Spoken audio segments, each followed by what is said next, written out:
Hello everyone and every reader. I am Adam. I am accompanied by Andre and Handel. Please say hi. Hi. Hello? Alright, and we are a game group that will attempt to pass through all 5 books of the Blood Sword series. That series was written in the 80s by Dave Morris and Oliver Johnson. They got help on the 5th book by Jamie Thompson, if I'm not mistaken. And we're gonna try to go through all of it. It's a very 80s style. There's a high chance of that, and we might try some of these adventures more than one time, but I'm planning to have a good time. I discovered these series of books when I was young. I only had book 2 and book 5, so my memory of it is very fragmented. I've invited some of my work colleagues. Andre and Andel are here. We will be joined later tonight by one of our friends, Greg.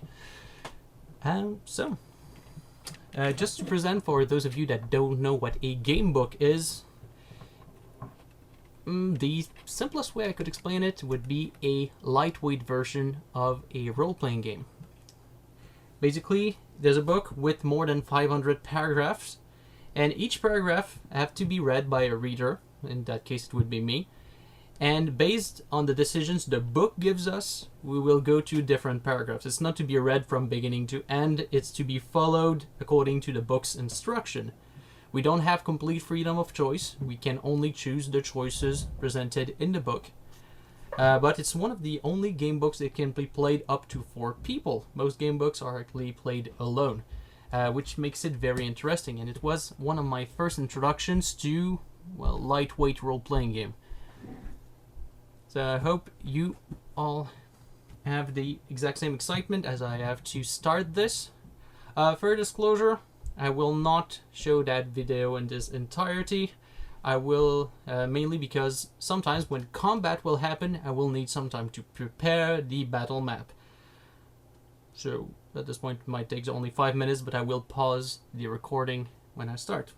So, each of the players will be taking a role. I have taken the role of the Enchanter. The Enchanter is the magic user, spellcaster, whatever you name it. Andre is playing the Trickster, the rogue type that can speak his way and cheat his way into any situation. It's the second best fighter of the group. Followed by Handel, which we will be playing the Sage, which is kind of a mix between a cleric and a monk, meaning they have some healing abilities, a vast amount of knowledge, and, well, some martial arts to complement their fighting ability.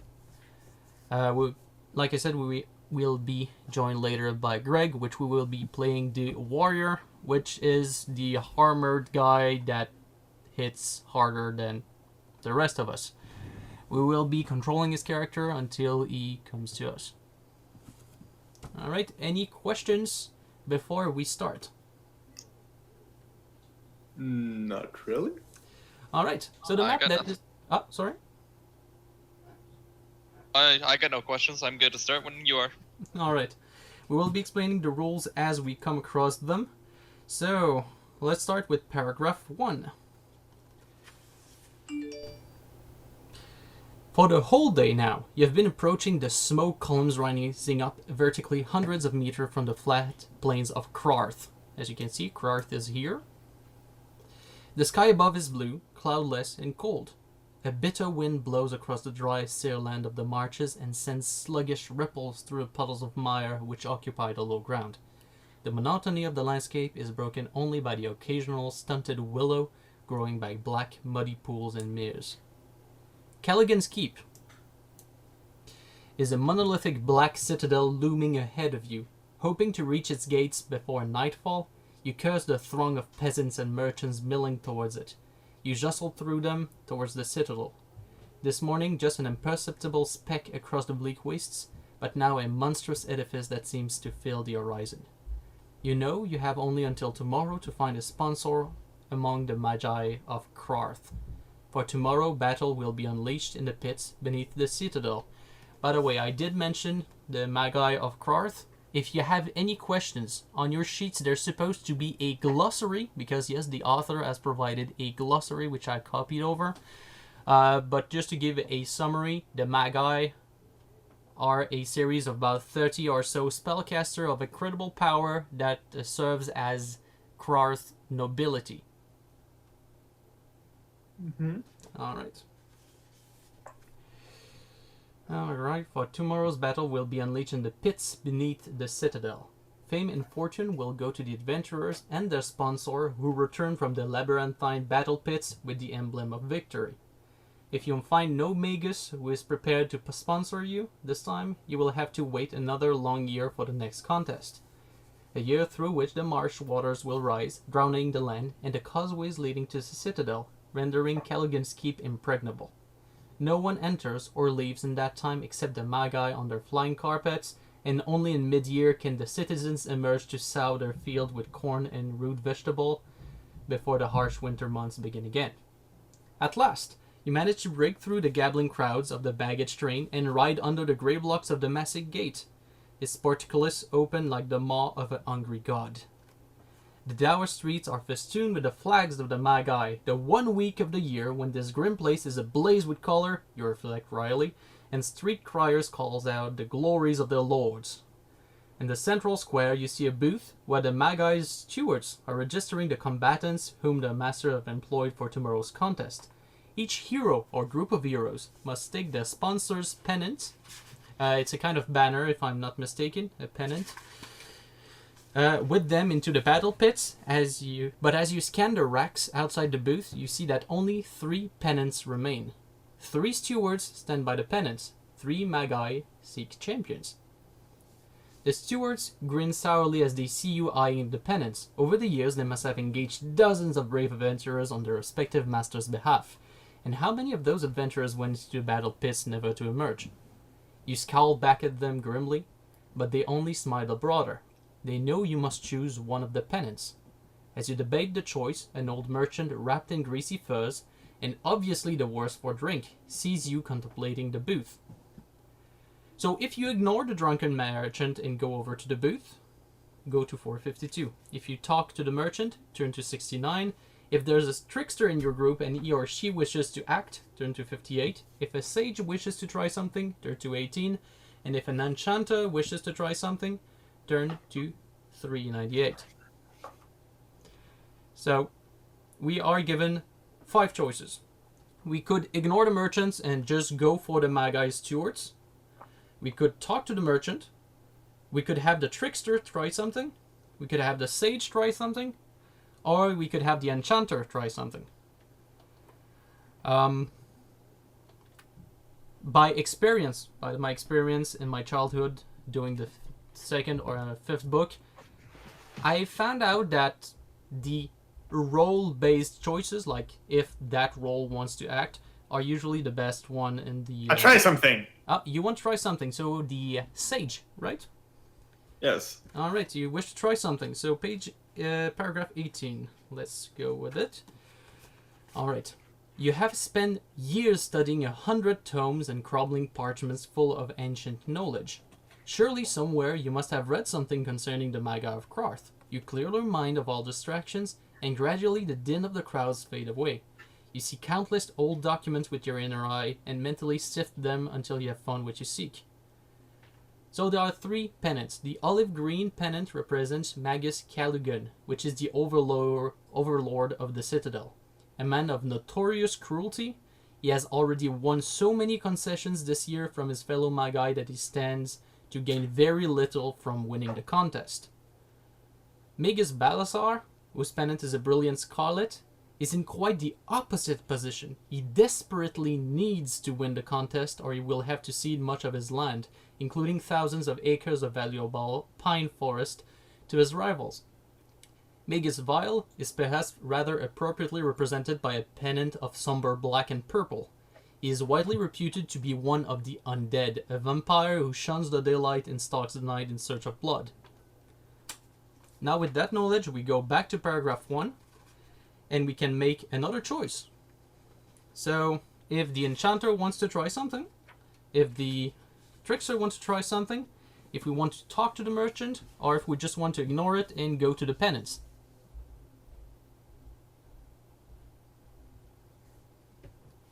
So, Andal, do you want me to repeat the some of the information where you have? No, I mostly got it. Okay.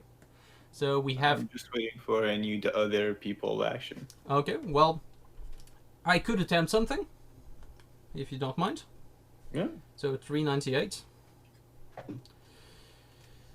All right, 398, 398. All right.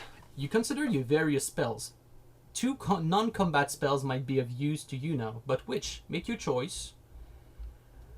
You will not need to roll dice to cast the spell because you're not in a combat situation. If you cast the prediction spell, which is some kind of like seeing into the futures for various choices, good for 42. If you up the summon Fulton spell to turn to 242.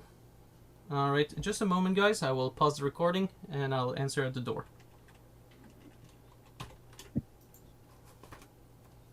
Has it been paused? It's the first time I used that kind of thing. Alright, then we're back. By the way, the recording is on, guys, just to make sure it's clear. Alright, I will try the prediction spell, if you don't mind. 442.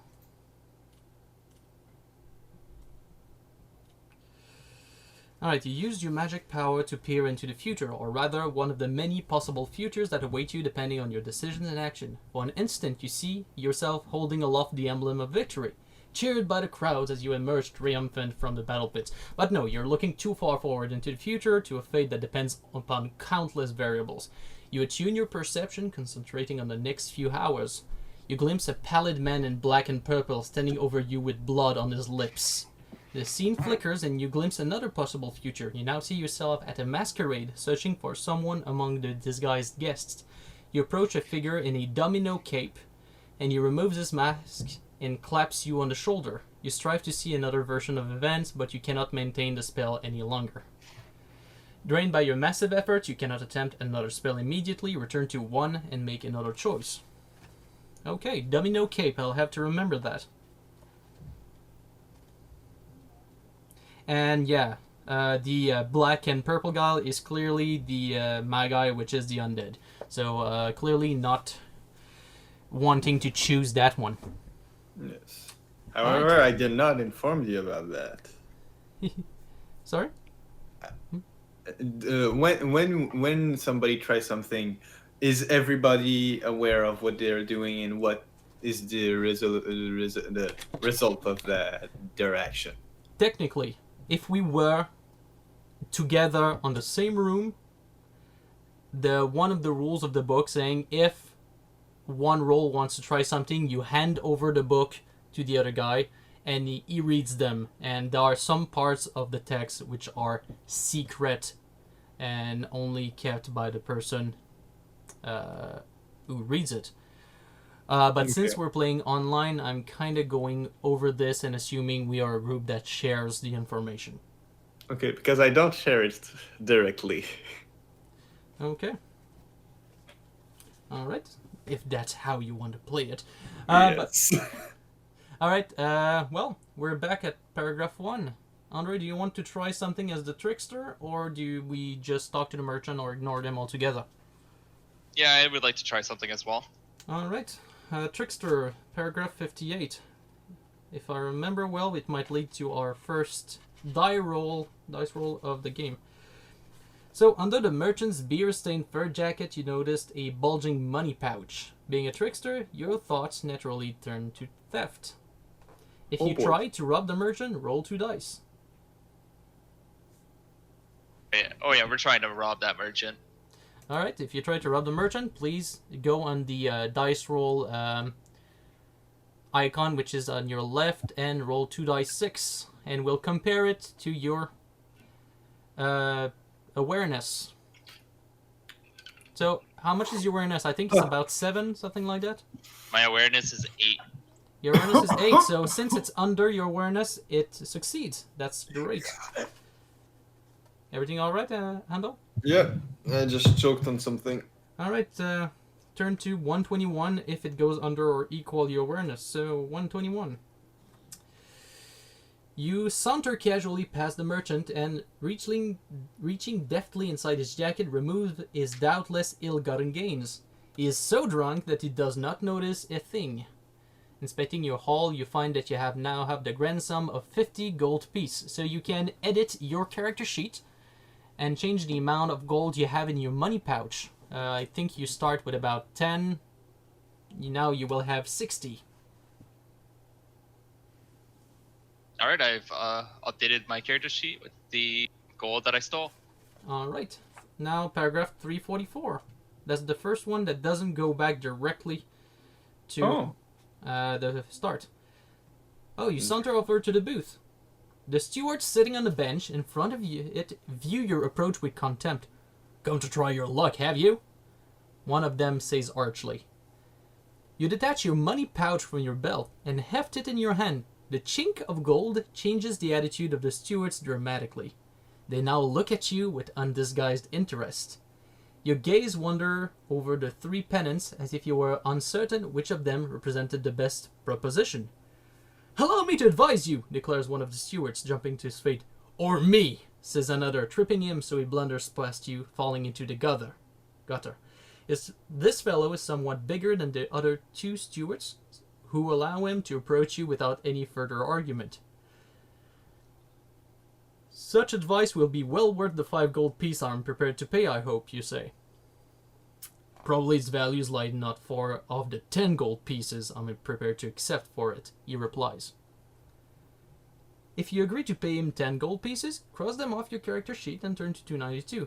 If you insist that you will pay only 5 gold pieces, cross them off your character sheets and turn to 454. If you say you will pay him 5 gold pieces now and 5 after he's advised you, cross 5 off your character sheet and turn to 166. What's your choice? It's not one of the choices. Sorry, it's not a full RPG. So, Andre, so either you pay 10, either you pay 5, or either you make a deal of 5 now and 5 later. I would make the deal of 5 now, 5 later. I think I already did that one in the past. Maybe I had book 1. But I think you got the best one. Best choice yet. So 166. 5 now, 5 then, you tell him. You produce 10 large gold coins and put 5 of them in his hand. You still keep your hand closed around them. He looks eagerly at the 5 coins in your other hands. The scarlet banner is the symbol of magus Balhazar, who is noted for an almost human compassion at all times. This quality sets him apart from the other Magi who have hearts of cold rock. Thanks for the advice, you say with a smile. You whip the first 5 coin out of his hand and give him the other 5 instead. 5 before, 5 after. You scurvy scum! You sly wretch!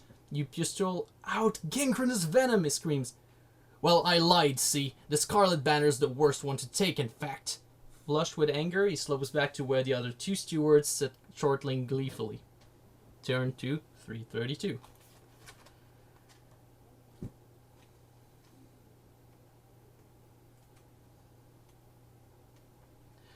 So, there are 3 banners, and you must choose one. Will it be the scarlet banner, the olive green banner, or the black and purple banner? Which one do you want? I'm going with going to see the green one because the 2 other kind of creep me out.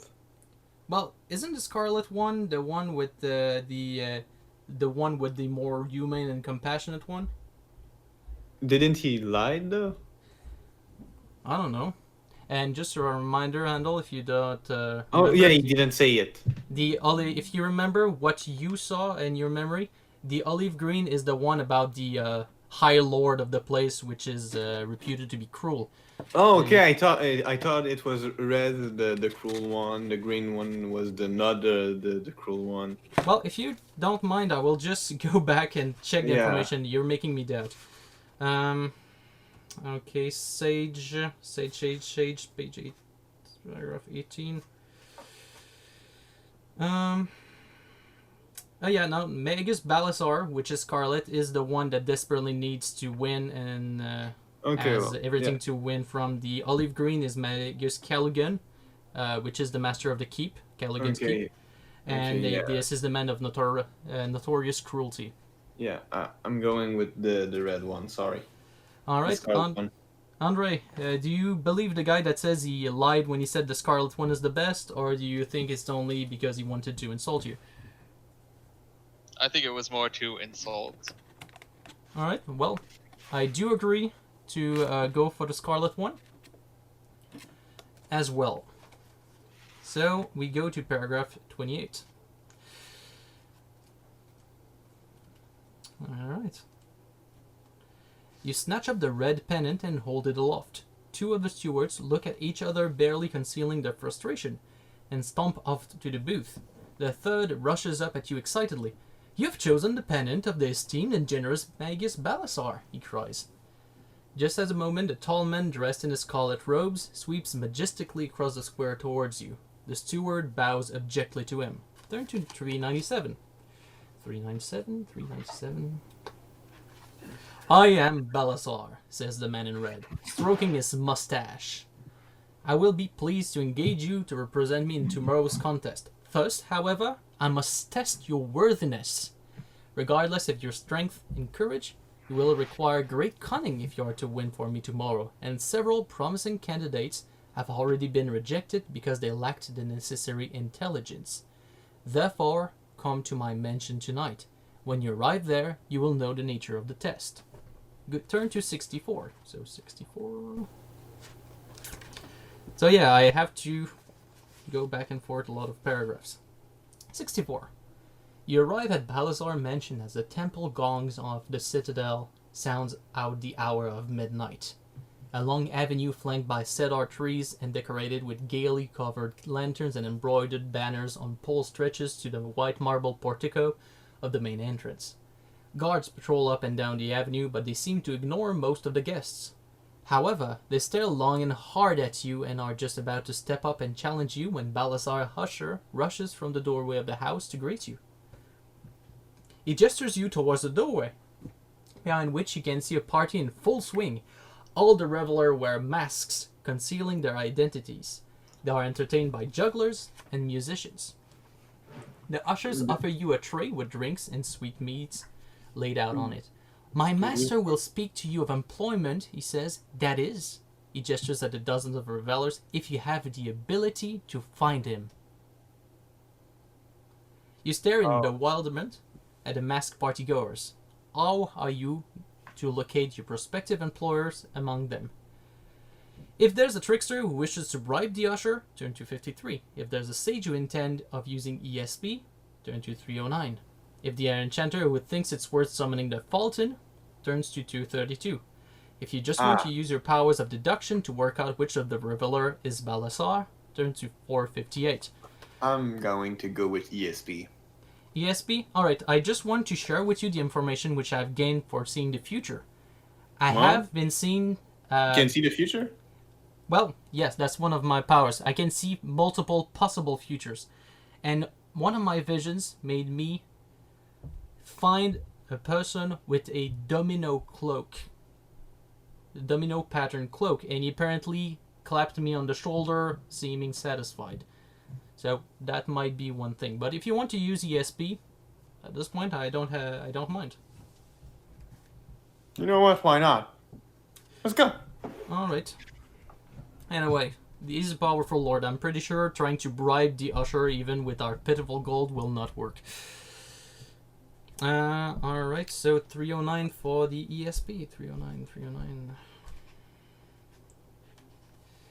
ESP is not always reliable or easy to use. You retire to a quiet corner of the room and meditate, clearing your minds of all distractions. The sublime strains of the flautist's music help you to focus and channel your thoughts into the space between thought, where all your psionic abilities become operational. You reach out with your mind, scanning the thoughts of those in the room. Obviously, Balhazar has anticipated this strategy because you discover he has placed a blanketing spells on all the guests. You detect no thoughts from anyone present apart from those of your colleagues, if any. But wait! You do pick up one set of thoughts from a saturnine man dressed in a dark blue cloak and a horned bull mask. Go to 348. 348.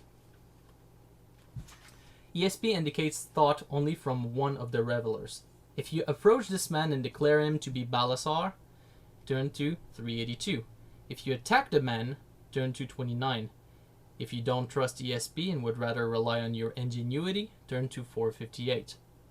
Here's the thing. He is not distinguished by a domino cape, which is strange. Since you did say that and you saw the future. Well, one of the possible futures. Yeah, you saw the future.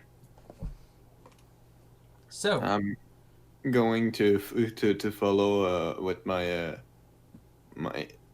my fellow adventurer and wait. Okay, so we don't attack nor do we engage that person. Is this correct? Yes.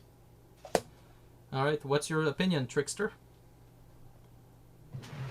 I think we should try to deduct a different way. I don't think bribery is good in this scenario. All right, 458 then. 458. If you wish to identify Balhazar by his height, turn to 446. By his mannerism, by 21491. By the color he's wearing, 41. Or by his clothing, turn to 94. Because of the cloak, I would go for his clothing. So 94.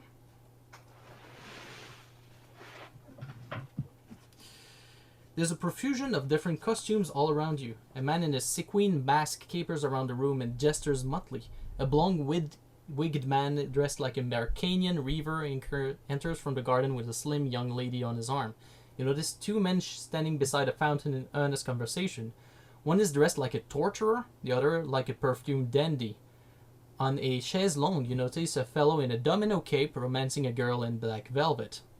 Whom will you approach? The jester, the reaver, the torturer, the dandy, or the domino? Well, at this point, I tend to follow my divination, so 487. Anybody against? No. All right. No, I'm for that as well. 487. Balhazar is unmistakable. You approach him and bow. My lord magus, you say confidently, you should devise a more difficult test in the future. Future. He looks up, smiling. Few have passed this one as you have. Now let us dispense with the charade. With a wave of his hand, he dispels the illusion of partygoers. You stand beside him in an empty ballroom. Balhazar is about to accept you formally to champion him into Battlepits. Suddenly, he looks around, startled. A figure in a dark blue cloak lurks in the shadows behind a pillar. He is creeping towards you with his long steel dagger in his hands. An assassin! Bellows Balhazar as the mysterious figure jumps towards him. An assassin sees that you're blocking his route to Balhazar. He stops short and raises the dagger as though he's about to throw it. Balhazar is frantically preparing a spell. What about you? If you charge to attack the assassin, turn to 366. If you hang back and see what Balhazar does, go to 149. So, Trickster, what would be your take on this? Do you want to attack the assassin, or just see what the magus does? My opinion would be to attack the assassin. Alright, same thing with Handel? Your sage? Yeah. Alright, so we're all in agreement. So we will charge assassin, which will probably lead us to our first combat. So let's see, 366, 366. And yes. Alright, let's move ourselves to the battle room, so battle map. Boop. So the screen is supposed to have changed. And now let's discuss about one little thing. It's called a battle order. We must determine a battle order. So on number 1, 2, 3, 4. It doesn't determine initiative, but it determines our position in the map. So who will go on front, who will go in the back. We determine this with 1, 2, and 3, and 4. For the front line, I suggest we put the warrior in front. Because, well, if there's danger, it's usually in the front. Anybody in a position? Yeah, warrior in front. I Huh. guess I could be next to him. All right. By the way, just as a fair notice, you're only the third most powerful fighter Oh, of the group. okay. Sorry, I used to play monk a little too much before, so. Yeah, no, the monks in the 80s are not as powerful in combat as the ones in the 2000 and... I guess I'm not gonna be in front line. Well, you still are good with the stick, it's just that it's really hard to pull off your more advanced moves. But I got a bow. You got a bow, which is nice. Trickster also has a bow, but he's the second most powerful fighter of the group as well. So, if you don't mind, I would actually go in the back, if that's not, well, as the fourth position, except if you think we need a rear guard or something. I don't really think we're gonna need a rear guard, as we are protecting someone. Alright, okay, so let's go with I this. think I would be best in the second position. Alright, so let's say I will take control of your tokens for a little while, because I need to position them as per the book is saying. So, first of all, the warrior in the first position. Alright, let's put him here. Alright. Second position is the trickster, if I'm not mistaken. He will go there. Third position is the sage, which is here. And fourth position is the enchanter in the back right here. Alright, so here we go. Okay. As for the assassin, I will need to just prepare his stats real quick.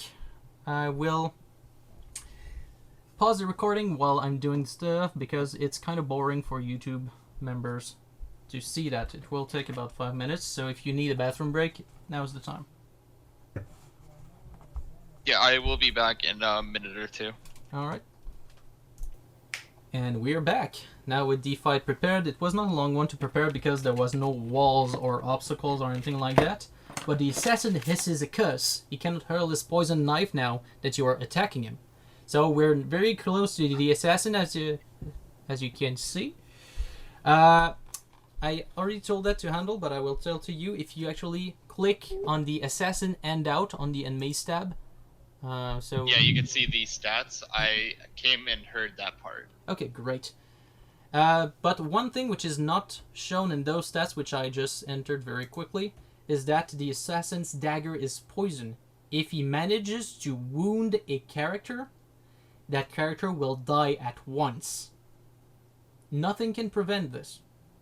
Like I said, it's 80s role-playing game. They are harsh on that. Thankfully for us, enemies are kind of regulated by standard rules. Standard rules mean the enemies will attack the closest adventurer. The closest adventurer will be the warrior. Now that we have entered combat, I just want to refer you to one of the... Where's the handouts about the rules? I made like several handouts about rules. Oh yeah, it's in handouts, rules, and there are several actions that we can do in combat. First of all, the battle order has been determined, so we'll just check for the possible options. Actions in combat. You can move a number of squares equal to half your awareness score on the tactical map. We will consider that rounded down. So if you have a 7 in awareness, that means it's 3 case. By the way, you cannot move through or end your move on a square already occupied by another character, would it be enemy or ally. There are no diagonal moves, so only left, right, up, down. If you begin a round adjacent to an opponent, you can only move away if you chose the defend option last round. Fight, well, you strike an opponent with your weapon. That's kind of neat. By the way, you're only considered adjacent to an enemy if you're at his left, right, up, or down. Diagonals do not count. Okay, and we cannot shoot with a bow in diagonal. Yes, you can. By the way, the shooting, it's an option which is down. You can attack anyone on the map which is not directly adjacent to you. So, which means that both of you that are in diagonal corners could simply just shoot with your bows. Okay. If you want.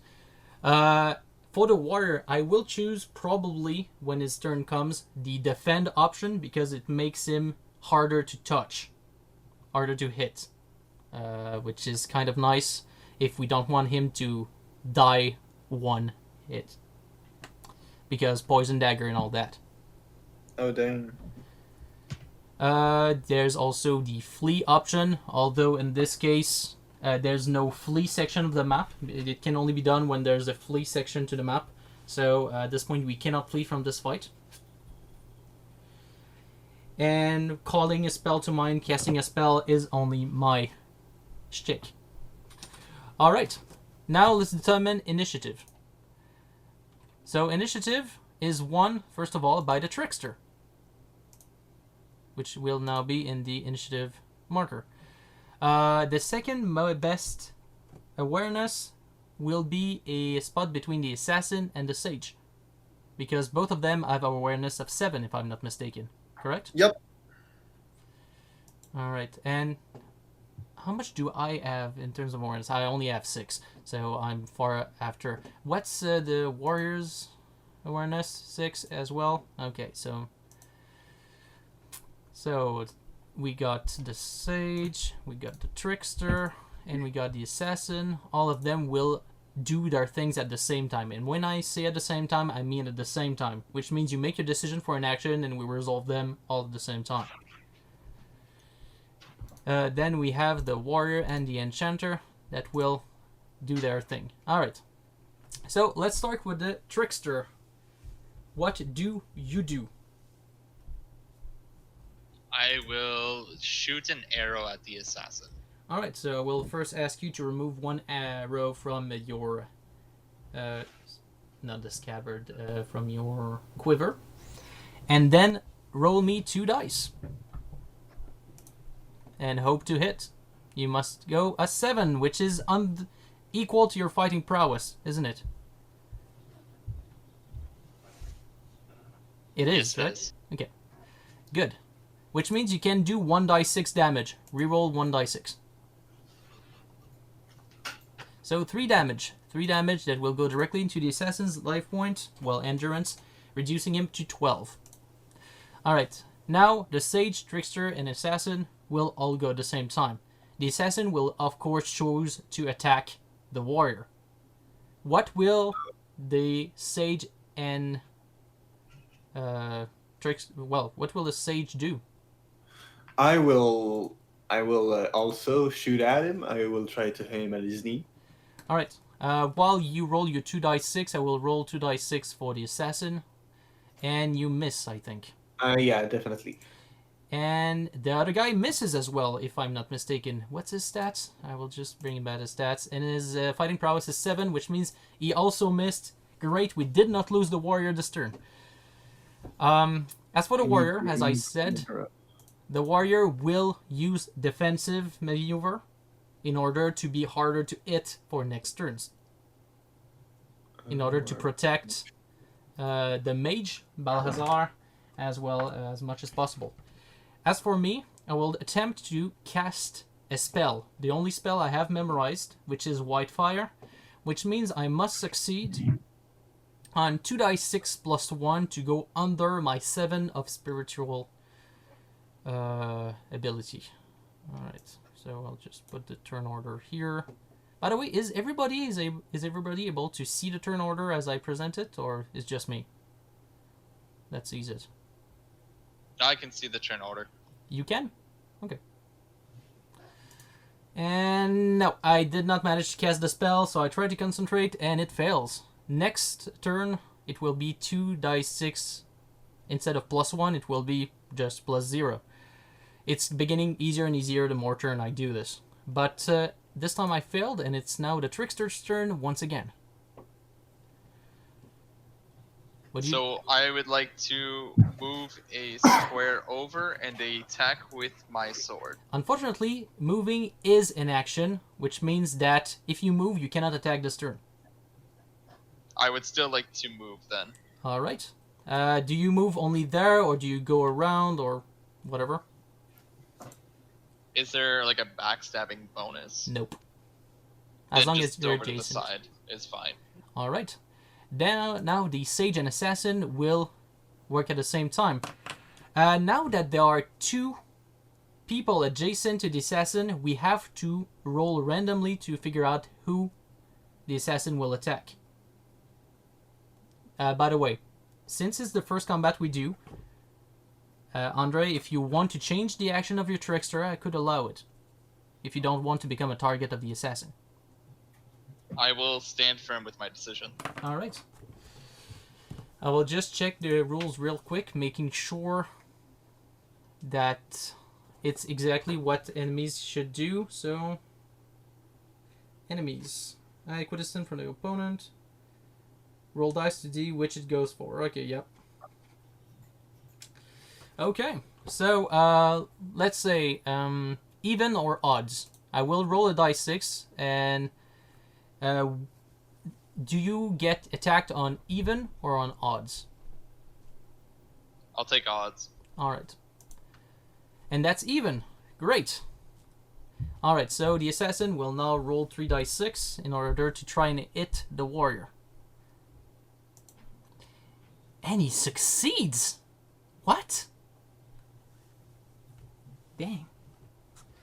Alright, he succeeded. It's really nice to not kill the other player before he arrives. It would very be nice. Here's the thing. I know it's not to the spirit of the book, but if he manages to die this turn because of unlucky dice, we could probably revive him for the start of the contest. You know, when the actual battle pits will open and we will go into the labyrinths. Yeah. Alright, how many damage? And that's 4 plus 1, 5, and that's wounded.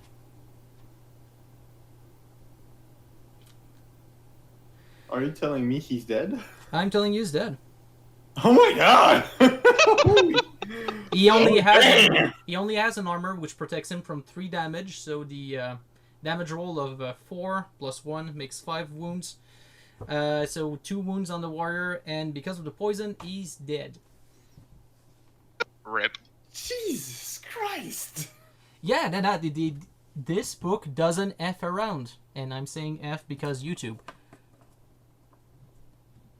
Well, we're all gonna die here, so... It's okay. So, the assassin has worked his magic, so Sage, what do you do? I will shoot at him again. Alright, remove another arrow and roll your 2 dice. Yo. Oh, what? Why am I having good roll now? Well, it's technically bad rolls now. Yeah, I know. And last action of the turn, the Enchanter. I will try to cast my spell again. And doesn't succeed. I still fail. And it's the end of the second turn, which means that I must go back to the result of the combat because 2 turns have passed. So Balhazar manages to prepare and hurl a Nemesis Bolt spell that strikes him dead. And the assassin is no more. And end of combat. So, alright. That's gonna be a funny thing to explain to him what happened. So, technically, 1 real death. Rip. Alright, so let's go back to the map, because, well, no longer any combats. what a shocking turn of events. F for respect, I guess. We never knew him. 134. Alright, so... I need consider no more champions, says Balhazar. Now it's time to equip you for the contest tomorrow. Except the dead guy. No, I'm kidding. The text doesn't say except the dead guy. He hands each player in the party an opal medallion. Record it on your character sheet. So each character has now an opal medallion. So you can add it to your inventory. It counts as 1 slot.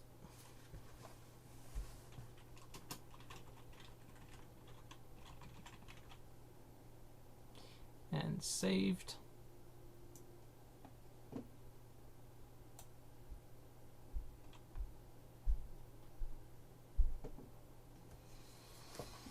Alright. Balhazar tells you that this will allow him to monitor your progress through the battle pits and possibly intervene with magic or advice when you're in trouble. He also gives the first player in the battle order warrior. But now it would be the trickster if I'm mistaken. Oh gosh. No.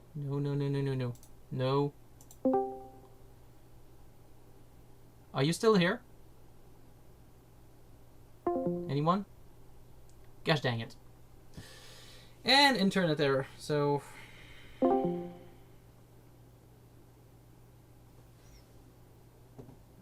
Hello, guys?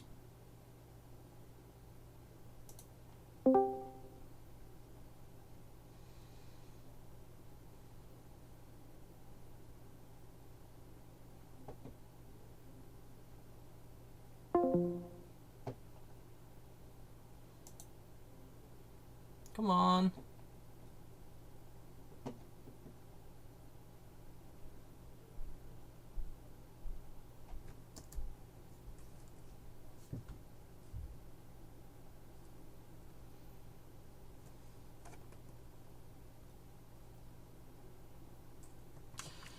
Well, I will attempt to reconnect and go back to you, dear readers.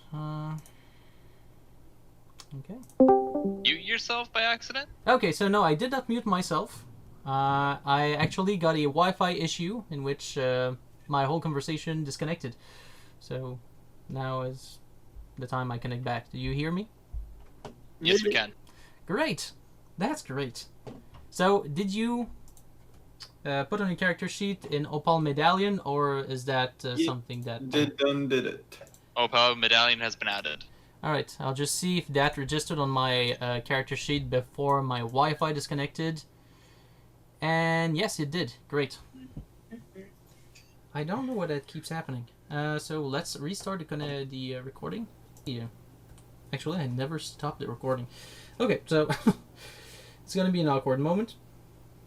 Alright, so Balhazar tells you that this will allow him to monitor your progress through the battle pits and possibly intervene with magic or advice when you're in trouble. He also gives the first player in the battle order, in which case the trickster, because the warrior's dead, a strange item, an octagonal glass prism.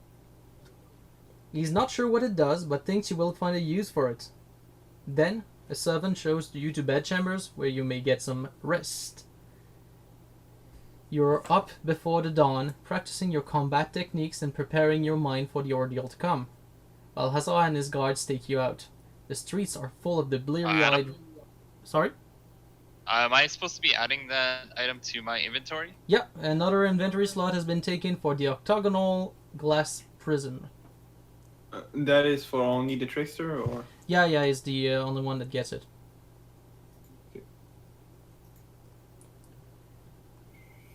So you're up before the dawn, practicing your combat techniques and preparing your mind for the ordeal to come. Balhazar and his guards take you out. The streets are full of bleary-eyed revelers.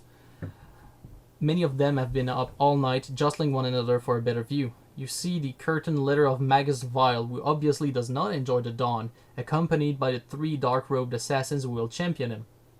Several other Magi stand upon a dais in urgent consultation, making last-minute deals and alliances before the contest begins. You're escorted across the cold tundra. Other groups are also filing away from the citadel. Among them, you notice a group of bronze-armored barbarians employed by Magus Thor and the Master Warlock Icondian Godly, who carries the pennant of Magus Uru. At last you reach a huge portal set into a hillside. Balhazar ushers you in, and you step through the greatest adventure of your life. Go to page 201. Alright, my suggestion while I go to 201 would be that we technically consider the warrior dead until Greg comes in. Yeah. We will be under-leveled because technically we are now 3 adventurers of level 2. But still, we'll see if we manage to survive through it.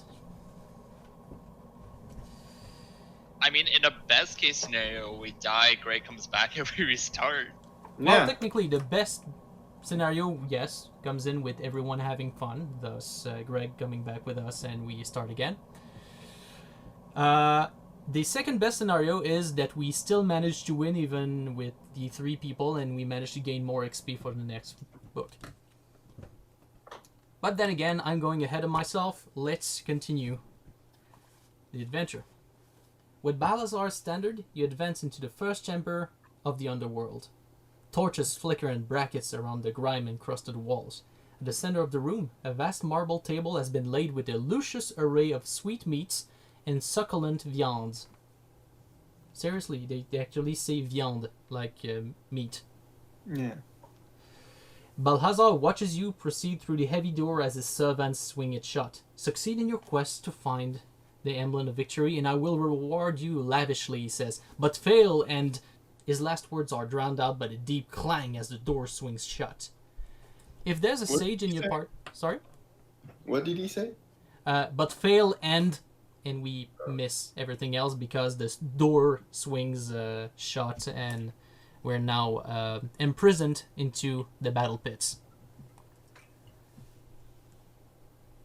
So he basically said, if you win, I will recompense you greatly, and if you fail, we miss the rest. Okay. Alright, so as I said previously, there's food downstairs on the marble table. If there's a sage in the party, and he or she can inspect the food for 13, otherwise you can eat or leave the room either by a corridor at the far end or by entering an alcove to your left. I inspect the food. Alright, 413, 413, 413. You stoop to inspect the food, first crumbling it between your fingers to examine the texture, then sniffing at it, then finally tasting it gingerly. Detecting no trace of poison you feared, you decide to eat. 273. Alright, 273, 273, 273.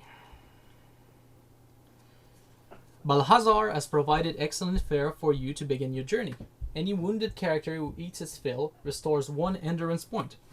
Well, we I are tried full to health. shove meat in the throat of the dead warrior. You may gather up some of the food to take with you. The portions you take, each yielding 1 endurance, can be stored in a backpack and each counts as 1 item of encumbrance. You may eat 1 portion after any combat. Now you are ready to move on. By the way, what I will do is I will stash as much food as I can, because anyway, if I need to take something else, I can just drop food. Okay. So you can take as much food as you want. Are we allowed to share food with other party members? Yes. So, for each food, It it's gains 1 slot? endurance back. Okay, but and- it's 1 slot per food, or it's... Yes, 1 slot per food. So basically, I have 6 rations of food registered into my thing, and we can only use it after a combat, so it's not at any time. Okay. So we That can food have as might many be- as we want. Yeah, but at this point, there's one thing I recommend. I recommend that we use it, well, to heal ourselves a little bit, but mainly to help our sage heal us, because the sage has a healing power, which might come handy later. I took 3, so now I have 1 space left. Alright. So, okay, I will be taking 2 portions, which will leave you with 1 space left as well. Alright. So, now that you're ready to move on, are we taking the corridor at the far end of the room or the alcove in the side wall?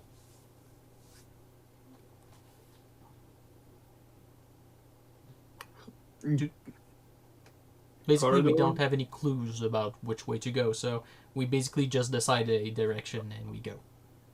Heads or tail? Flip a coin, I'm down with that idea.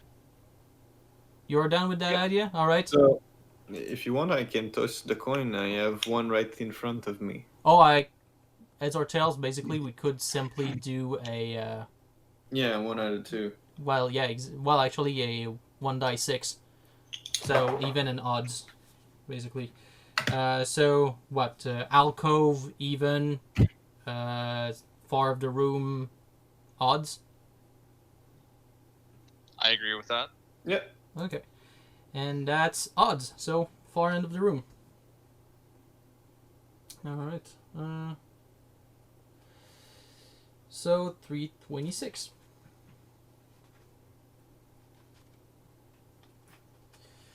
You're walking in what you judge to be a northerly direction along a red carpeted corridor lined with gilt-edged mirrors that cast dim reflections from your torchlight. The carpet muffles the sound of your feet as you move along, sending up small puffs of the century-old dust that covers everything. If the party includes an enchanter, he or she can use a prediction spell. If the party includes a sage and he or she wishes to try ESP, turn to 362. Otherwise, you continue along the corridor.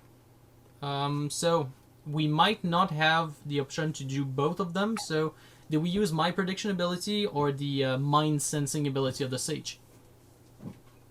I'm gonna let you do it this time. All right. So try a prediction spell, 287. 287. Well, it has helped us so far. So you pause for a moment and prepare to weave your prediction spell. There's no need to roll for this. You're not in a combat situation. So it doesn't matter how long it takes for you to cast. At last you feel the spell take effect and your 7 senses flow forwards through the currents of future possibilities. A jumble of strange images imposes itself upon your mind, many images overlapping one another. But the most haunting image stays with you even when the effect of the spell is worn off. It is an image of your worst nightmare, a creature that cannot be harmed by magic, lurking ahead of you somewhere in the gloom. This is only one possible future, and having seen it, you have a chance of averting it. As the spell fades, your glance falls on the mirror. Could they conceal another route out of the corridor? 216. The corridor ahead terminates in a vast bronze double doors. To either side, gilt-framed mirrors wink in your torchlight. Unless the mirrors conceal some hidden passageway, your only route lies through the bronze door in front of you. If there's a trickster, we can examine the mirrors. Turn to 511. If not, you can look behind the mirrors anyway, or advance to the end of the corridor and open the bronze doors. I strongly suggest we do not open the bronze doors. I would like Why? to inspect the mirrors. Because we will encounter a monster immune to my magics, which is kind of harsh. So, the trickster wishes to inspect the mirrors? Yes. Alright, 511 then. 511, 511, 511. Alright, 511. You bend close to each of the mirrors and turn, listening intently for any sound beyond. Gently tapping one with your fingers, you hear a slight movement, as if something was lurking behind it, perhaps even waiting in the darkness to ambush you. You tap each of the other mirrors in turn and hear the same rustling sound behind each of them, except one. Examining the gilt frame of this mirror, you find a concealed catch which, when flicked down, allows the mirror to swing away from the wall. Behind it, a low tunnel leads off at an oblique angle to the corridor in which you stand. Turn to 379, so congrats.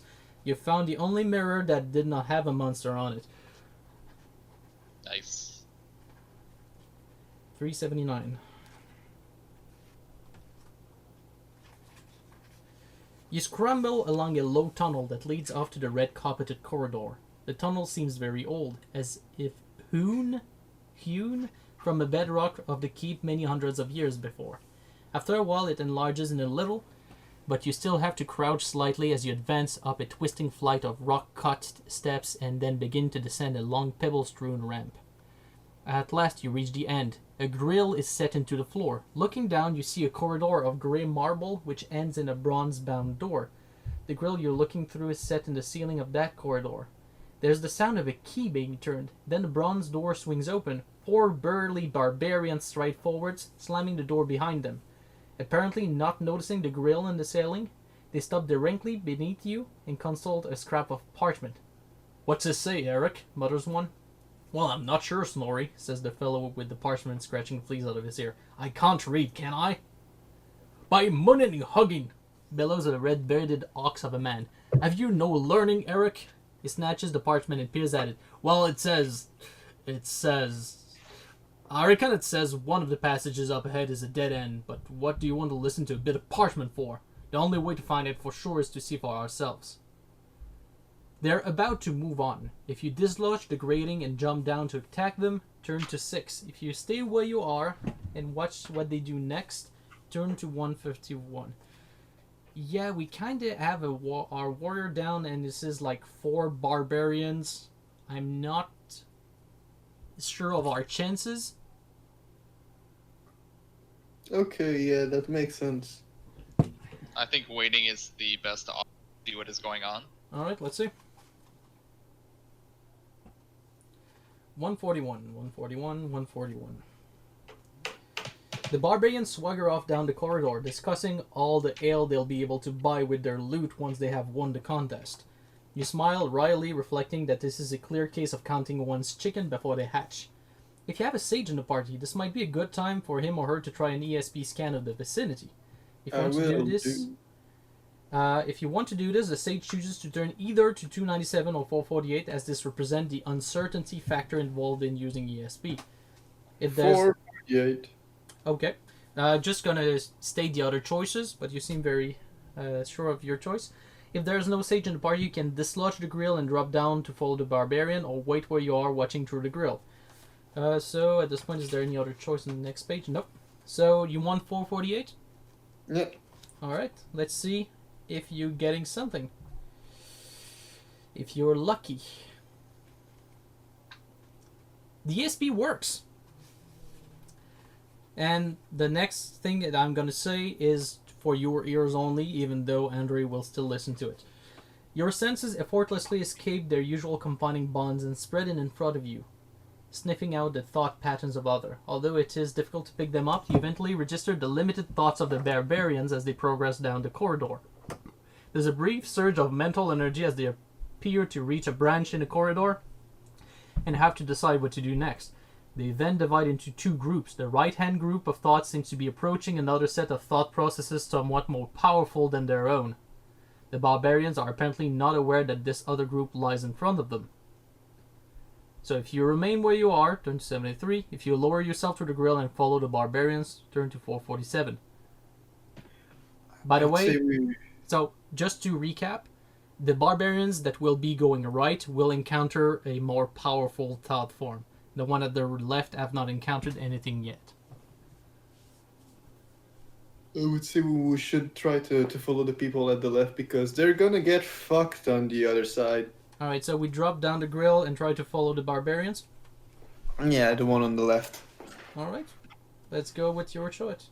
477. 477.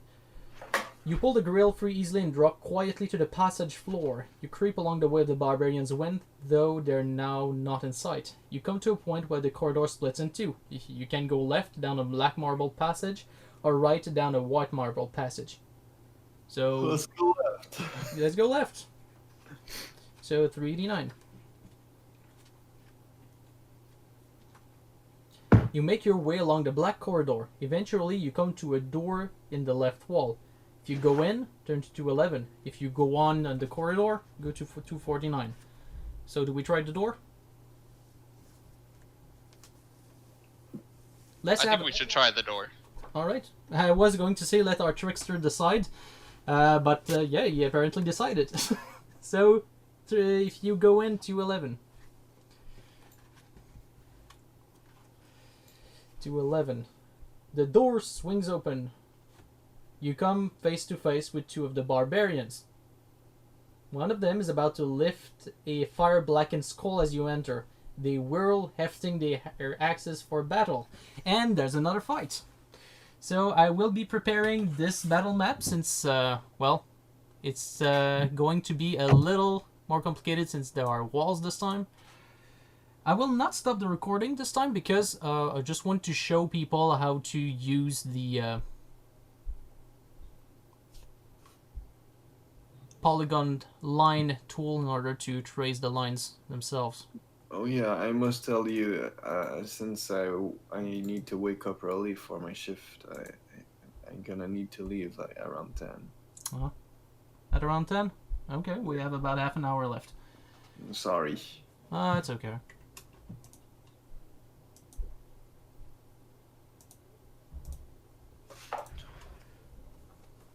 Is that going to be like that at every?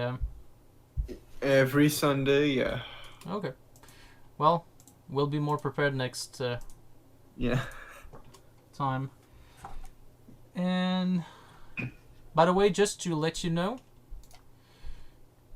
the flea zone that I will be representing in the pink color is there. We also have our tokens, so I will just get your things. The trickster is still the first one to go, I guess. So place 1 is around here. Ah, gosh, sorry. First of all, I was not changed. Okay, so first of all, the trickster goes around here. The sage is here. There you go. The enchanter is here. And we'll have 2 barbarians, which I will have to prepare. So it won't take that long. Alright.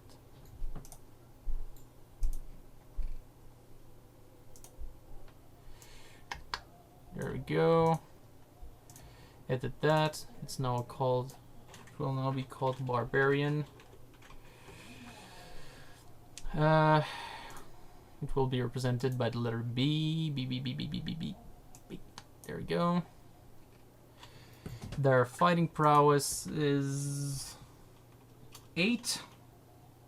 Ouch. The damage they can inflict is 1d6 plus 2. Thank God we didn't try to attack them when they were 4. Their psychic ability is 5. Their awareness is 7. Their armor rating is 1, meaning they can protect 1 damage from any hit they receive. And they have 12 endurance. So I will have to create 2 of them. One of them will be named Barbarian 1, which I just created. And I will now duplicate him. No need. I will be able to just drop it twice into or so. And they all have how many endurance? 12. 12 each. That's gonna be hard. Alright. So in the battle order. Turn order. Alright, so we'll go with the trickster first. Then the sage and the 2 barbarians, because of course they're gonna be like that. Actually put myself accidentally in the place of the sage. I will just be the last one. I did not change my spell, so I only have an offensive spell ready, and we are the trickster's turn. So what do you do? I will swing my sword to attack the barbarian in front of me. Alright, attempt. And that's a 9, meaning you miss, if I'm not mistaken. So the sage and the 2 barbarians, well, you decide what you do. One of the barbarian will attack the trickster, and one of them will attack the sage. So for the trickster, there's a rule saying that you're especially hard to hit, meaning that I need to add 1 to my physical prowess hit just to determine if I hit you or not. Is that correct? That is correct.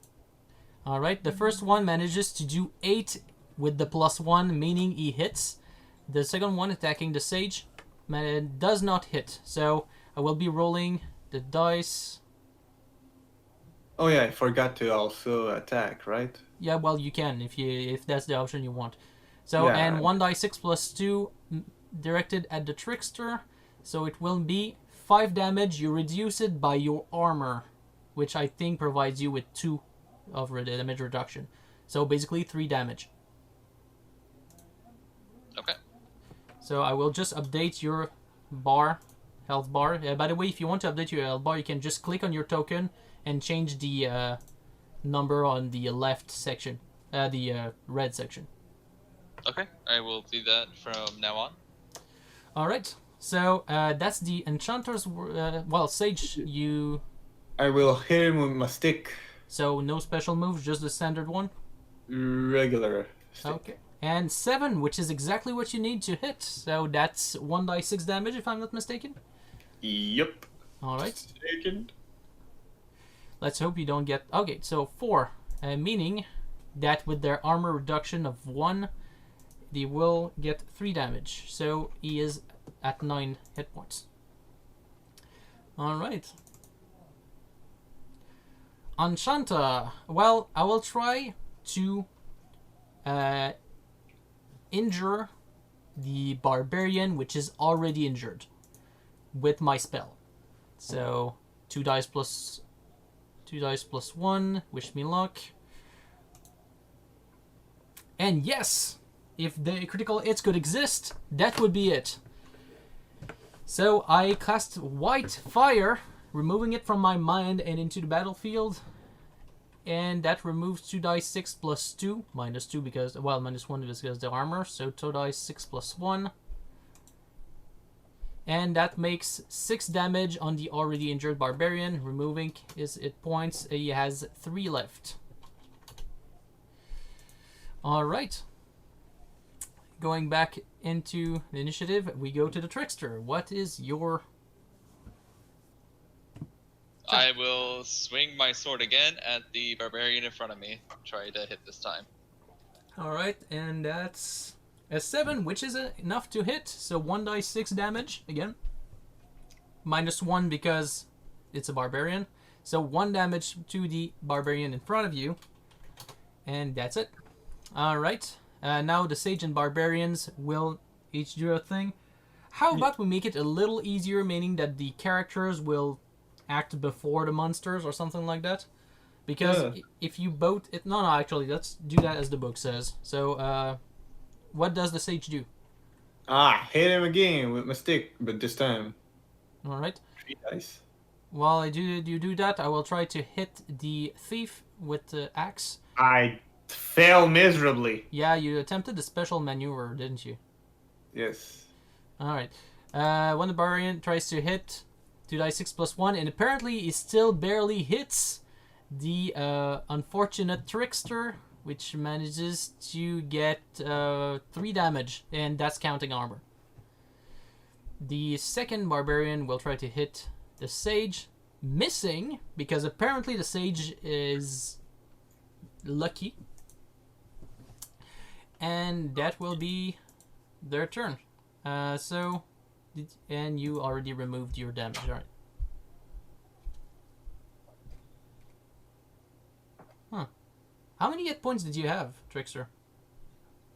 9, subtract and then the attack was 3, then I have armor of 2.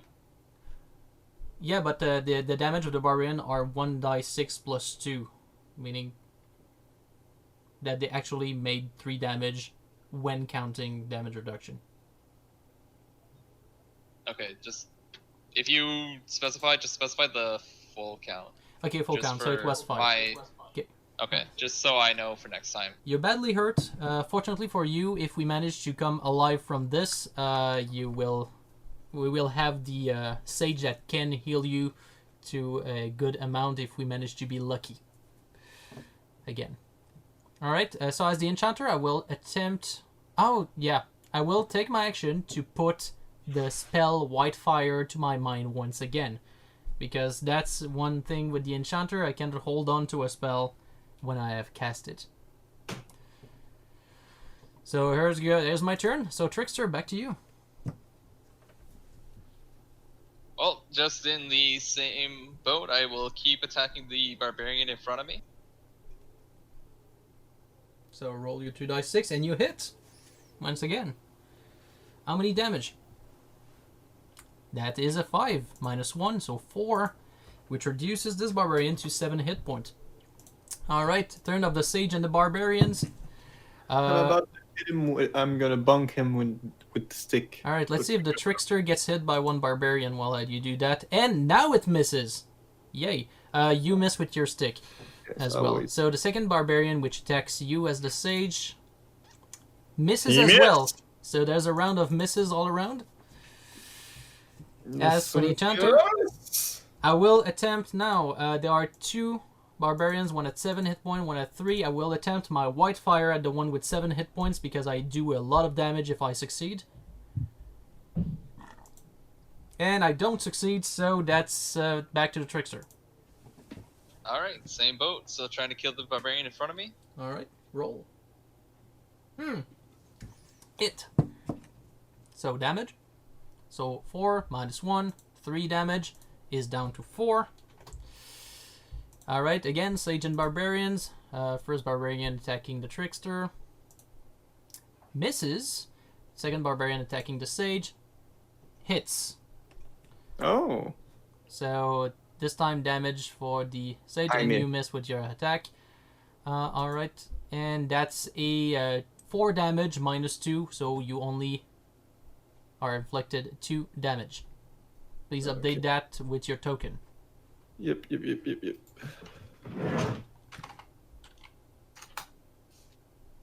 Alright, I see the update.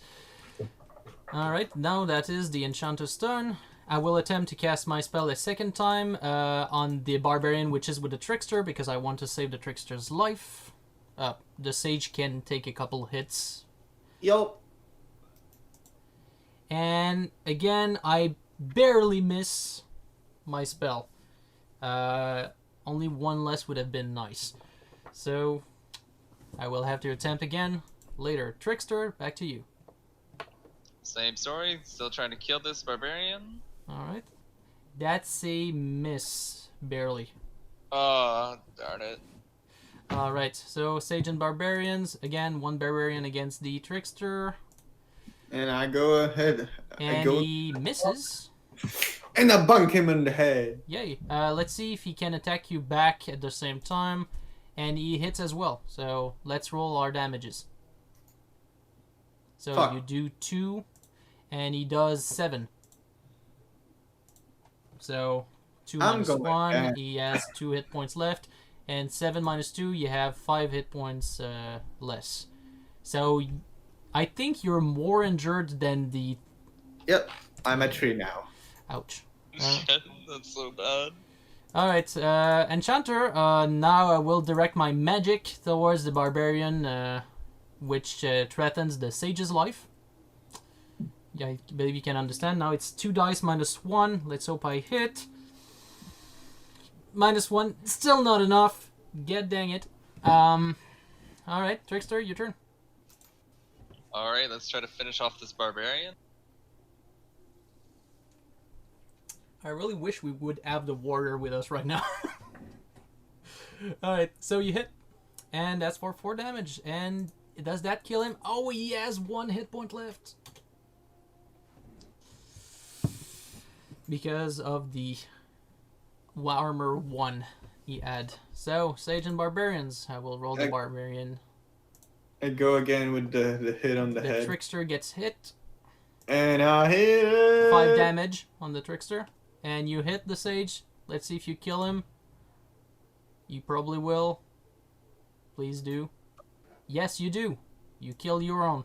But before we move to his kill, let's see if he has one last chance of hurting you. And he does it as well. I'm going down. And he does 3 damage. I'm going down. Now you have armor 2, which means that you only are inflicted 1 damage. Okay. So you're not going down quite yet.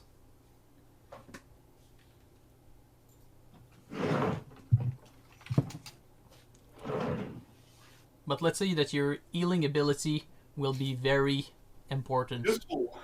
Oh yeah. Alright, so let's just remove that barbarian from the ladder. There we go. He's removed. Let's see if I can kill the remaining one. I am now at 2 dice minus 2 to try and hit him with my spell. I feel like such a failure right now. And yay, I hit him. As for damage, 2 dice plus 2. That makes 8 damage, which kills him easily because he had 1 hit point left. So, and that's one other barbarian killed. I recommend anyone that had some food to eat at least 1 ration. It's 1 food per end of combat to regain 1 hit point. Oh, okay. So now I'm at 3. All right. And before we move on to the rest of the...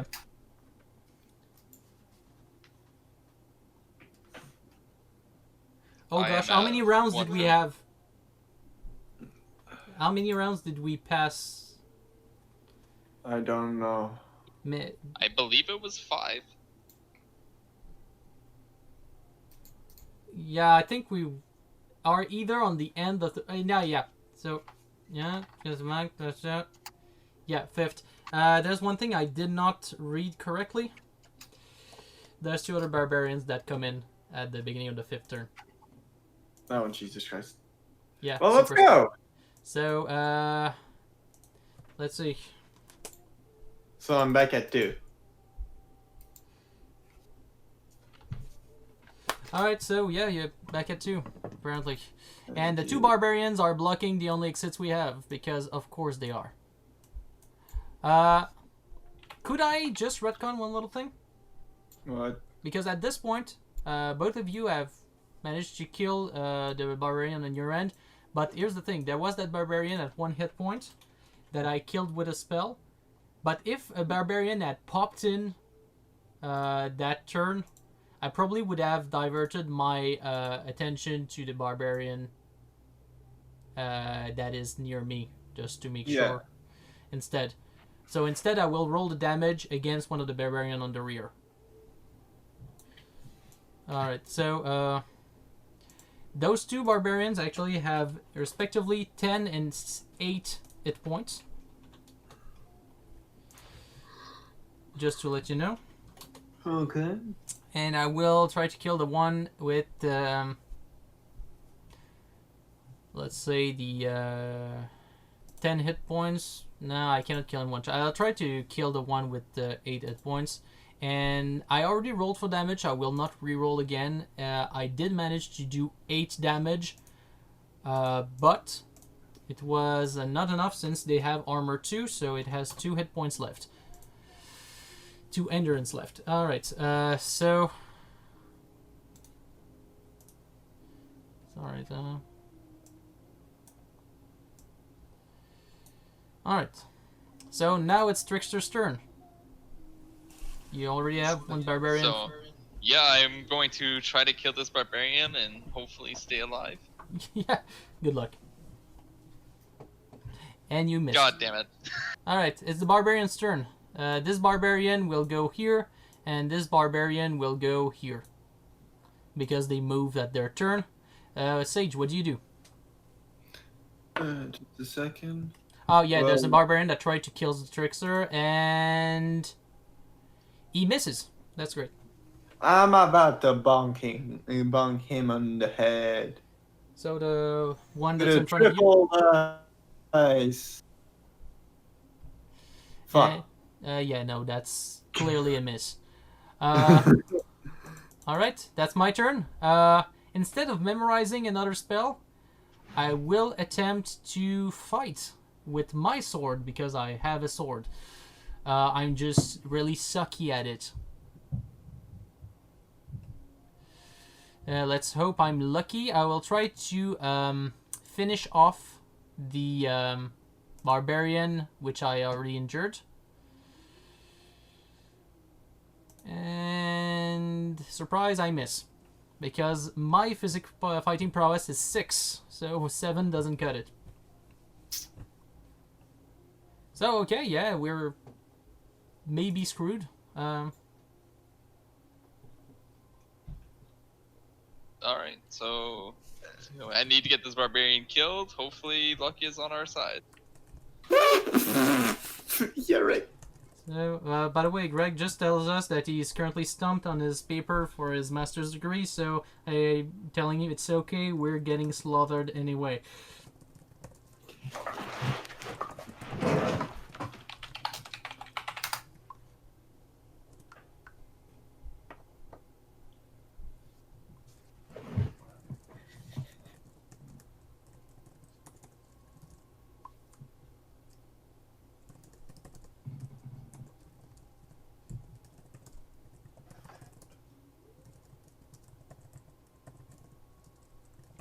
All right.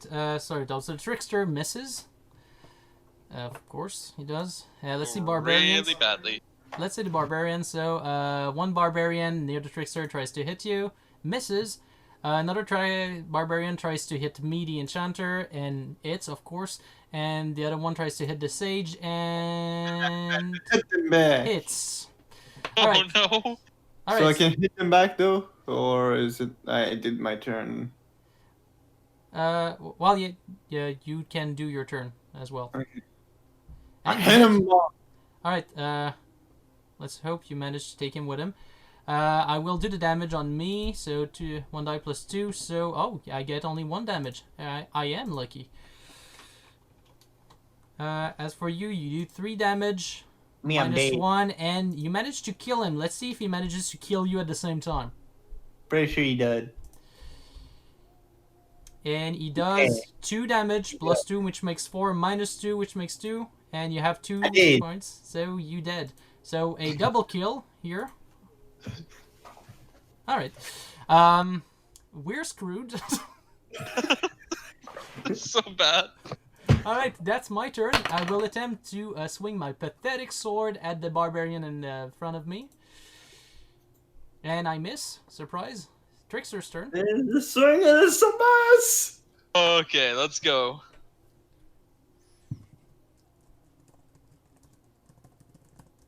Does an 8 hit? An 8. You have physical prowess of 7, so no. Fuck. And we're getting slaughtered by barbarians right now. Okay, message to Greg. He won't feel too bad of leaving us. By the way, there's a suggestion. Since we will leave anyway in 10 minutes, if we manage to get killed and we go back, I suggest that we go with the final destination rule. It's nothing in the book. It's just that we will be able to keep the memories of what happened to us in this part of the book. That way, once we start back, we will be able to make more informed decisions. Does that make sense?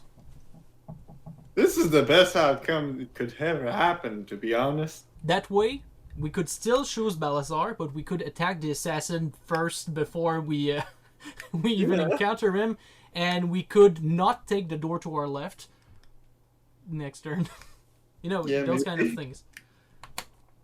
Alright, so Trickster, your turn. You missed, and that's the barbarian's turn. One that tries to hit you.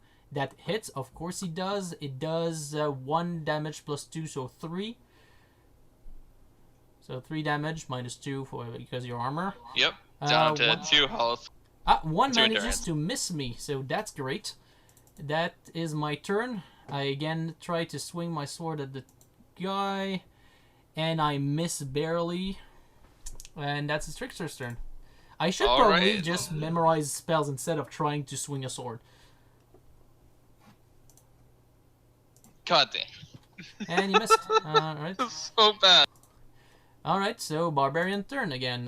Barbarian next to you. Misses. Another next to me. Hits. So I get inflicted 4 damage minus 2, so 2 damage. I have 7 endurance left. I will not tough very longer. That's my turn. I will take my turn. Okay, I will choose to ignore that you're bleeding badly, and I will take the defensive option in order to tough the longest I can against the barbarian in my back. That way you could technically be able to kill the barbarian with you and help me maybe. Alright. Make sense? Alright, I take the defensive option. Your turn, Trickster.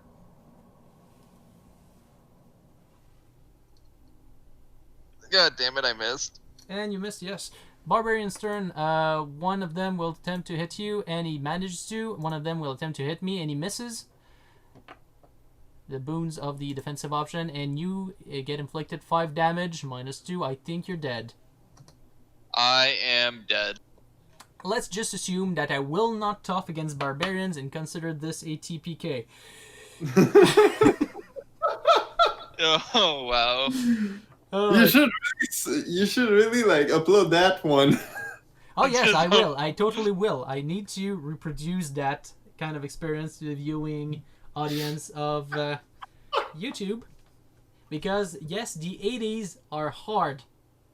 Oh, and by the way, I just remember one little bit of details. Do you remember when I described our arrival into the room? One of the barbarians was about to take a black skull. Yeah. I just said it briefly. I think we still would need to get into that room and kill the two barbarians, because if I remember correctly, that black skull is No very spoiler. great.